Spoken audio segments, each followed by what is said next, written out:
Part 3, I'm going to show you how to make your watercolor brushes. And I think with these elements in place, you'll have everything you need to do all of the kind of watercolor painting in Photoshop that you would really ever need to do. So I'm going to delete everything I have so far, start over.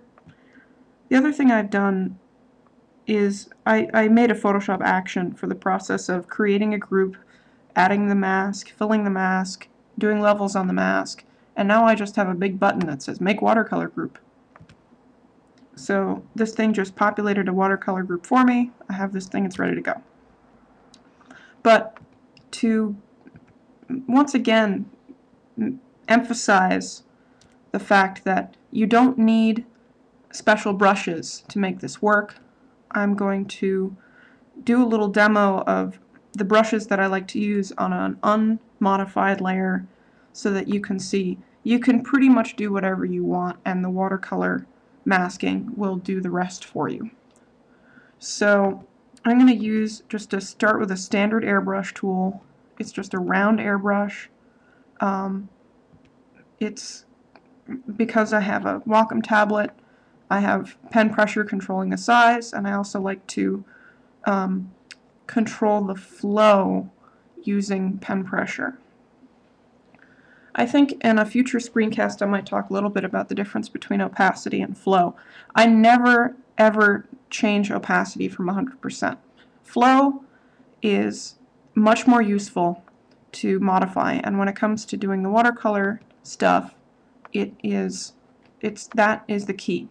For some reason, you get all the variation that you need just by changing flow. So I'll start with flow at 100%. This is just an airbrush, just a round airbrush. You can see what this looks like. And if I put it inside the watercolor group, you can see it's taken on the texture, and it looks like a very, very strong full-strength watercolor brush. So when flow is at 100%, you get the most strength that you're going to have on that layer.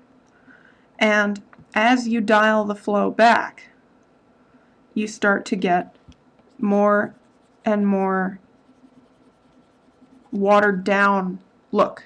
So this flow is 67%. It doesn't look that different from 100%. The curve of the flow, so to speak, is not linear. It really starts to get intense very quickly. So what I've found is that for my watercolor brushes, I want some where the flow is 100% for doing very broad brushwork, and then I'll have the flow at 5% for kind of a medium light wash.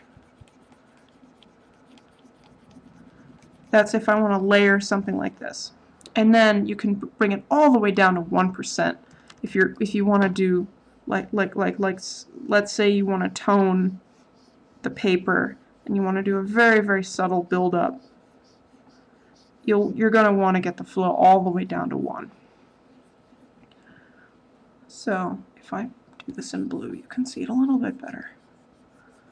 When it's very, very, very low, when it's 1% or when it's 5%, you get watered down washes, and when it's 100%, you get it at full strength. And as I showed briefly,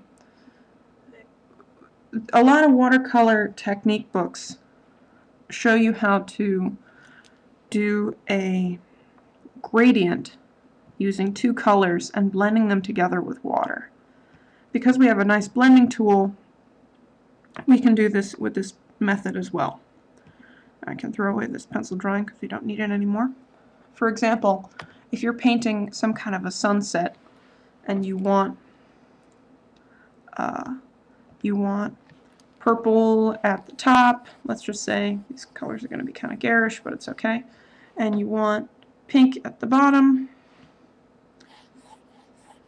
and you want kind of a diffusion between them, you can lay down these bands of color and then use the blender to bring them together. And it may take a little bit depending on your computer speed, but it's quite possible to do the kind of layered washes that the traditional technique books advocate by using brushes with very, very low flow and by using our blending tool.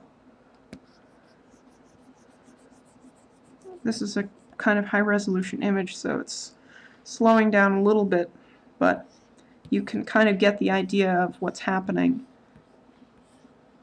as I blend to bring these bands of color closer together. It's not that different from what traditional watercolor technique books tell you how to do when you want to make gradients.